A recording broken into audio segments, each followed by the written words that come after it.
പത്തരമാറ്റിൻ്റെ പുതിയൊരു എപ്പിസോഡിലേക്ക് എല്ലാവർക്കും സ്വാഗതം. അപ്പം നമ്മൾ ആദർശിന് പിന്നാലെ നയനയും അനന്തപുരി തറവാട്ടിൽ നിന്ന് ഇറങ്ങിയപ്പോഴത്തേക്കും നമ്മളെ ജലജയ്ക്കും അവിക്കൊക്കെ ആണെങ്കിൽ ഭയങ്കര സന്തോഷം കേട്ടോ. അപ്പം ആ ഒരു സന്തോഷം നമ്മൾ അവന്തികയ്ക്കാണെങ്കിൽ അവരോട് ചേർന്ന് പങ്കുചേരാനൊന്നും പറ്റുന്നില്ല. അതുകൊണ്ട് നമ്മൾ അവന്തിക നേരെയാണെങ്കിൽ നയന പോയതിന് ശേഷമാണെങ്കിൽ നമ്മൾ നാഗേന്ദ്രനെ കാണാൻ വേണ്ടി പോകുന്നുണ്ട് കേട്ടോ. അപ്പോൾ അങ്ങനെ അവർ തമ്മിൽ കണ്ടിട്ടാണെങ്കിൽ അവർക്ക് ഭയങ്കര സന്തോഷമൊക്കെ ആവുന്നുണ്ട്. ഇപ്പം നയനയും അവിടെ നിന്ന് ഇറങ്ങിയതിന് വേണ്ടി നാഗേന്ദ്രനാണെങ്കിൽ പറയുന്നുണ്ട് എന്തായാലും അവിടെ നിന്ന് ഓരോരുത്തരായിട്ട് ആ പടി ഇറങ്ങി പോട്ടെ എന്നൊക്കെ പറയുന്നത് ഭയങ്കര സന്തോഷിക്കുന്നുണ്ട് കേട്ടോ. അതിന് പറയുന്നുണ്ട് ഇതുപോലെ ആ കളവനും കിളവിയും അതുപോലെ തന്നെ ദേവ്യാനിയാണെങ്കിലും ജയനാണെങ്കിലും ഇതുപോലെ വഴക്കൊക്കെ ഇട്ട് അവരൊക്കെ ആ വീട്ടിൽ നിന്ന് ഇറങ്ങിപ്പോട്ടെ. അതുപോലെ തന്നെ ചേട്ടനെ സ്നേഹിക്കുന്ന അനിയാണെങ്കിലും അവർ രണ്ടുപേരും കൂടെ മത്സരിച്ച് അവർ തമ്മിലും ശത്രുക്കളാവട്ടെ എന്നൊക്കെ പറഞ്ഞ് ഭയങ്കര സന്തോഷിക്കുന്നുണ്ട് കേട്ടോ. അപ്പോഴത്തേക്ക് ആ സമയത്ത് നമുക്ക് കുറച്ച് ജോലിയൊക്കെ കുറഞ്ഞിരിക്കുമെന്നും പറഞ്ഞിട്ട് അച്ഛനും മോളും ആണെങ്കിൽ ഭയങ്കരമായിട്ട് സന്തോഷിക്കുകയൊക്കെ ചെയ്യുന്നുണ്ട്. ആ സമയത്ത് അവന്തിക പറയുന്നുണ്ട് അച്ഛൻ എന്തായാലും ഇത്രയും നാൾ അവർ അനന്തപുരിയിലുള്ളത് കൊണ്ട് അവരെ ഓരോ കാര്യങ്ങളൊക്കെ നമുക്ക് മനസ്സിലാക്കാൻ എനിക്ക് പറ്റിയിട്ടുണ്ടായിരുന്നു. പക്ഷേ ഇപ്പോൾ അവർ വേറെ പോയതുകൊണ്ട് അവരെന്തൊക്കെ പ്ലാൻ ചെയ്യുന്നു എന്നുള്ളൊരു കാര്യമൊന്നും എനിക്ക് കണ്ടുപിടിക്കാൻ പറ്റത്തില്ലല്ലോ എന്നൊക്കെ പറയുന്ന സമയത്താണെങ്കിൽ അവന്തിക പറയുന്നുണ്ട് എന്തായാലും ഇനിയിപ്പോൾ അവർ ഇവിടുന്ന് പോയ സ്ഥിതിക്ക് എന്തായാലും അവർ വെറുതെ ഇരിക്കത്തില്ല. എങ്ങനെയാണ് അനന്തപുരി തറവാട് ഇത്രയും നശിക്കാൻ കാരണവും അതുപോലെ തന്നെ മൂർത്തീസ് ജ്വല്ലറി ഇത്രയും തകർച്ച ഉണ്ടാകാനൊക്കെ കാരണങ്ങളും അതിൻ്റെ പിന്നാലെയുള്ള ശത്രുവിനെയും കണ്ടെത്താൻ വേണ്ടി എന്തായാലും അവർ തുണിഞ്ഞിറങ്ങും എന്നൊക്കെ പറയുന്നുണ്ട് കേട്ടോ. അപ്പോഴത്തേക്കാണെങ്കിൽ നമ്മൾ നാഗേന്ദ്രൻ പറയുന്നുണ്ട് എന്തായാലും മോൾ അവിടെ ഉള്ള സമയത്താണെങ്കിലും അവരോരോ കാര്യങ്ങളൊക്കെ മോൾക്ക് മനസ്സിലാക്കാൻ പറ്റുമായിരുന്നു. പക്ഷേ ഇനിയിപ്പം എന്താ നമ്മൾ ചെയ്യുക, എന്തായാലും നോക്കട്ടെ അവരെവിടെ താമസിക്കുന്നതൊക്കെ എന്തായാലും കണ്ടുപിടിക്കണം, കണ്ടുപിടിച്ചിട്ട് അതിന് പറ്റിയ ഒരാളെ നമുക്ക് അങ്ങോട്ട് അയക്കാമെന്നൊക്കെ പറയുന്നു. അവന്തികയാണെങ്കിലും നാഗേന്ദ്രൻ്റെ അടുത്ത് പറയുന്നുണ്ട് അമ്മയും അഭിയേട്ടനൊക്കെ ആണെങ്കിലും ഭയങ്കര സന്തോഷത്തിലാണ് ഇപ്പം. പക്ഷേ അവരെ കൂടെ നിന്ന് എനിക്കും ആ ഒരു സന്തോഷത്തിൽ പങ്കെടുക്കണമെന്നൊക്കെ ഉണ്ട്. പക്ഷേ അവർ വിചാരം ഇപ്പോഴും ഞാൻ അവരെ ശത്രുവാണെന്നാണ്. എന്തായാലും നമുക്ക് ഇനി ഇത് മാത്രം പോരാ, ഇവർ തകർച്ച ഇനിയും കുറച്ചും കൂടെ നമുക്ക് കാണാനുണ്ടെന്നൊക്കെ പറയുന്നുണ്ട് കേട്ടോ. അപ്പോൾ അതുകൊണ്ടാണ് ഞാൻ ഇപ്പോഴും അവരെ കൂടെ പിന്നെ ഒരു ശത്രുവിനെ പോലെ അവരെ കൂടെ അമ്മയുടെയും അഭിയേട്ടൻ്റെയും ഒക്കെ കൂടെ നിൽക്കുന്നതെന്നൊക്കെ പറയുന്നുണ്ട് കേട്ടോ. ആ സമയത്താണെങ്കിലും നാഗേന്ദ്രൻ പറയുന്നുണ്ട് അതെന്തായാലും മോളെ അങ്ങനെ തന്നെ നിൽക്കട്ടെ എന്നൊക്കെ പറയുന്നുണ്ട്. നാഗേന്ദ്രൻ പറയുന്നുണ്ട് എന്തായാലും മോളെ അത് അങ്ങനെ തന്നെ നിൽക്കട്ടെ. കാര്യം വെച്ചാൽ അവിക്കാണെങ്കിലും ജലജയ്ക്കാണെങ്കിലും ഒന്നും വലുതായിട്ട് മനസ്സിൽ മറച്ചു വയ്ക്കാൻ പറ്റത്തില്ല. അവരിങ്ങനെ ഓരോ കാര്യങ്ങളൊക്കെ അറിഞ്ഞിട്ടാണെങ്കിൽ ചിലപ്പോൾ അവരത് പുറത്തിങ്ങനെ പറയും, അത് നമുക്ക് ശരിയാവത്തില്ല. അത് അല്ല അവർ ഓരോ കാര്യങ്ങളൊക്കെ പല കാര്യങ്ങളും അവർ ചെയ്തിട്ടാണെങ്കിൽ എല്ലാം ജയിച്ചിട്ടില്ലല്ലോ, എല്ലാം തോറ്റു പോയിട്ടല്ലേ ഉള്ളൂ. അപ്പോൾ അതുകൊണ്ടാണ് അച്ഛനാണെങ്കിലും മോളെടുത്ത് അവരെ ഒരു കാര്യങ്ങളും അറിയിക്കേണ്ട എന്നൊക്കെ പറഞ്ഞെന്നൊക്കെ പറയുന്നുണ്ട് കേട്ടോ. അപ്പോഴത്തേക്കാണെങ്കിൽ നമ്മൾ അവന്തികയാണെങ്കിൽ പറയുന്നുണ്ട് എന്തായാലും അച്ഛാ നയനയും ആദർശനും എവിടെ പോയി എന്നുള്ള കാര്യമൊക്കെ കണ്ടുപിടിക്കണം, അവരെ വീടൊക്കെ ഒന്ന് എനിക്ക് കണ്ടുപിടിച്ചേ പറ്റൂ, അല്ലെങ്കിൽ നമുക്കൊരു കാര്യങ്ങൾ മുമ്പോട്ട് പോകാൻ പറ്റത്തില്ല എന്നൊക്കെ പറയുന്നുണ്ട്. അങ്ങനെ അവന്തികയാണെങ്കിൽ പറയുന്നുണ്ട് എന്തായാലും എനിക്കാണെങ്കിൽ ഇപ്പോൾ അവിടെ പോകാൻ പറ്റുമല്ലോ വെച്ചാൽ കാര്യം വെച്ചാൽ ഞാൻ അവരെ ശത്രുവൊന്നും അല്ലല്ലോ, അവരെ മിത്രമായിട്ടല്ലേ നിൽക്കുന്നത്. അതുകൊണ്ട് എന്തായാലും എനിക്ക് അവിടെ ഒന്ന് പോകണമെന്നൊക്കെ പറഞ്ഞിട്ടാണ് നമ്മൾ അവന്തികയാണെങ്കിൽ നാഗേന്ദ്രൻ്റെ അടുത്ത് യാത്ര പറഞ്ഞിട്ടാണെങ്കിൽ പോകുന്നുണ്ട്. അങ്ങനെ അവന്തികയാണെങ്കിൽ നമ്മൾ ആദർശമൊക്കെ താമസിക്കുന്ന വീടൊക്കെ കണ്ടുപിടിച്ചിട്ടാണെങ്കിൽ നമ്മൾ അവന്തിക അങ്ങോട്ട് പോകുന്നുണ്ട് കേട്ടോ. പോകുന്ന സമയത്തും അവന്തിക അവിടെ ചെല്ലുമ്പോഴത്തേക്ക് അവിടെ പുറത്തൊന്നും ആരെയും കാണുന്നില്ല. അങ്ങനെ അവന്തികയാണെങ്കിൽ പയ്യാണെങ്കിൽ അകത്തോട്ടൊക്കെ കയറി പോകുന്നുണ്ട് കേട്ടോ. അപ്പോൾ ഇത് നമ്മളെ കിരണാണെങ്കിൽ പുറത്തുനിന്ന് വരുന്ന സമയത്ത് കിരണാണെങ്കിൽ കാണുന്നുണ്ട് അവന്തിക ഇങ്ങനെ പോകുന്നത്. അപ്പം കിരൺ ചിന്തിക്കുന്നുണ്ട് ഇവളെന്തിനാ ഇങ്ങനെ ആരും കാണാതെ ഇങ്ങനെ പയ്യെ പയ്യെ ഒളിഞ്ഞൊളിഞ്ഞ് പോകുന്നത്,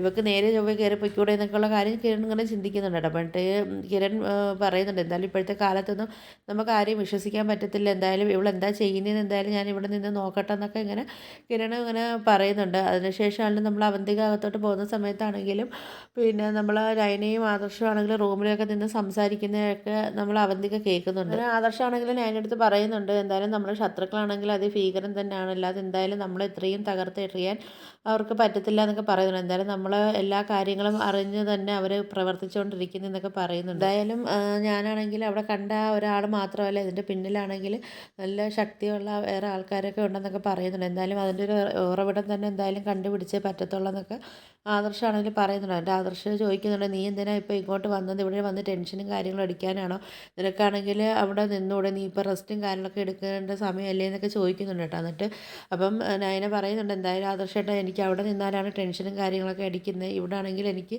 കുഴപ്പമില്ല, ആദർശേട്ടനൊക്കെ കൂടെ ഉണ്ടല്ലോ എന്നൊക്കെ പറയുന്നുണ്ട്. അപ്പോഴത്തേക്കാണെങ്കിൽ നമ്മൾ പറയുന്നുണ്ട് എന്തായാലും എല്ലാ കാര്യങ്ങളും നന്ദുവിനെ ഏൽപ്പിച്ചിട്ടുണ്ടല്ലോ, ഇനി എന്തായാലും കാര്യങ്ങളെല്ലാം അവൾ നോക്കിക്കോളൂ എന്നൊക്കെ പറയുന്നുണ്ട് കേട്ടോ.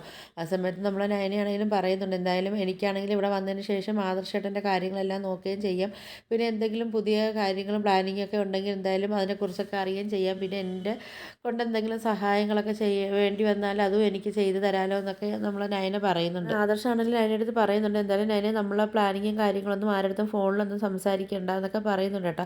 അപ്പോൾ ഇതൊക്കെ കേട്ടിട്ടാണ് നമ്മൾ അവന്തിക അവിടെ നിൽക്കുന്ന കാര്യമൊന്നും ഇവർ അറിയുന്നതും ഇല്ല. അങ്ങനെ നമ്മളാണെങ്കിൽ ചിന്തിക്കുന്നുണ്ട്, ഇവളെന്തിനാ ഇങ്ങനെ വന്ന് ഒളിഞ്ഞു നിന്ന് കേൾക്കുന്നത്, അപ്പോൾ ഇവള് ആളത്ര ശരിയല്ലെന്നാണല്ലോ തോന്നുന്നത്. നമ്മളെ കാര്യങ്ങളൊക്കെ എന്തായാലും മനസ്സിലാക്കാൻ വേണ്ടിയാണ് ഇവളിങ്ങനെ വന്ന് ഒളിഞ്ഞു നിൽക്കുന്നതെന്നൊക്കെ ഇങ്ങനെ കിരൺ ചിന്തിക്കുന്നുണ്ട് കേട്ടോ. ഇവളല്ലാതെ നല്ലൊരാളാണെങ്കിൽ ഇവക്ക് നേരെ അങ്ങോട്ട് അകത്തോട്ട് കയറി ചെന്നൂടെ എന്നൊക്കെയുള്ള ചിന്ത നമ്മളെ കിരണിൻ്റെ മനസ്സിൽ വരുന്നുണ്ട് കേട്ടോ. അങ്ങനെ കിരണാണെങ്കിൽ അകത്തോട്ട് കയറി വരുന്നുണ്ട്. അപ്പോൾ കിരൺ സൗണ്ടൊക്കെ വെച്ചിട്ടാണ് അകത്തോട്ട് വരുന്നത്. കാര്യം വേറൊന്നും കൊണ്ടല്ല, എന്തായാലും ഒരാൾ വരുന്ന കാര്യം അവൾ അറിയട്ടെന്നും പറഞ്ഞിട്ട് തന്നെ കിരൺ ഒരു സൗണ്ടൊക്കെ വെച്ച് അകത്തോട്ട് കയറി വരുന്നുണ്ട്. അപ്പോഴത്തേക്ക് നമ്മളെ കിരണിനെ കാണുമ്പോൾ നമ്മൾ അവന്തികയാണെങ്കിൽ ആകെ ഷോക്കായിട്ട് നിൽക്കുന്നുണ്ട്. നമ്മളെ കിരൺ ചോദിക്കുന്നുണ്ട്, അവന്തിക എപ്പോൾ വന്നെന്നൊക്കെ ചോദിക്കുന്ന സമയത്ത് ഞാനിപ്പോൾ വന്നതേ ഉള്ളൂ, ഞാനിവിടെ ആരെയും കണ്ടില്ല, അങ്ങനെ ഞാൻ ആരെങ്കിലും ഉണ്ടോ എന്നൊക്കെ ഇങ്ങനെ തിരയുമായിരുന്നൊക്കെ പറയുന്ന സമയത്താണെങ്കിലും കിരൺ ചോദിക്കുന്നുണ്ട്, അതിനൂടെ കോളിംഗ് ബെല്ലുണ്ടല്ലോ അത് അടിച്ചാൽ മതിയല്ലോ, അപ്പോൾ ആരെങ്കിലും പുറത്തിറങ്ങി വരുമല്ലോ എന്നൊക്കെ പറയുന്ന സമയത്താണെങ്കിൽ അവന്തിക പറയുന്നുണ്ട്, അയ്യോ അത് ഞാൻ ഓർത്തില്ല, ആദർശേട്ടനും നയനേട്ടത്തെയും വീട്ടിൽ നിന്ന് ഇറങ്ങി വന്നതിൻ്റെ ആ ഒരു ടെൻഷനും കാര്യങ്ങളും കാരണം ഞാനാണെങ്കിൽ അതൊന്നും ശ്രദ്ധിച്ചില്ല എന്നൊക്കെ പറയുന്നുണ്ട് കേട്ടോ. അപ്പോഴത്തേക്കും നമ്മളെ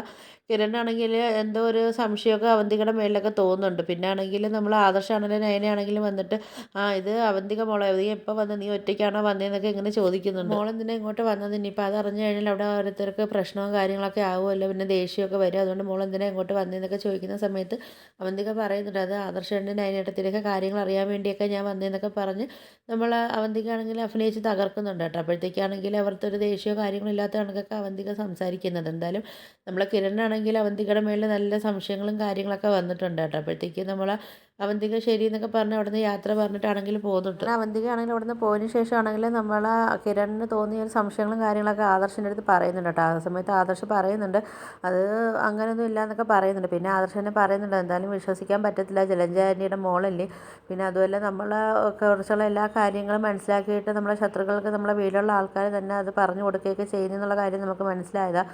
അതുകൊണ്ട് എല്ലാവരെയും ഒരു സംശയത്തിൽ തന്നെ നമ്മൾ നിർത്തുന്നത് നല്ലതായിരിക്കും എന്നൊക്കെ നമ്മൾ ആദർശം കിരണമാണെങ്കിലും ഇങ്ങനെ സംസാരിക്കുന്നുണ്ട് കേട്ടോ. അപ്പോൾ നിങ്ങൾക്ക് എൻ്റെ വീഡിയോസൊക്കെ ഇഷ്ടപ്പെടുകയാണെങ്കിൽ ഒന്ന് ലൈക്ക് ചെയ്ത് ഷെയർ ചെയ്ത് സബ്സ്ക്രൈബ് ചെയ്ത് ഉള്ള ബെല്ലൈക്കൺ എനേബിൾ ചെയ്തൊന്ന് ഹൈപ്പ് ചെയ്തൊന്ന് സപ്പോർട്ട് ചെയ്യണേ.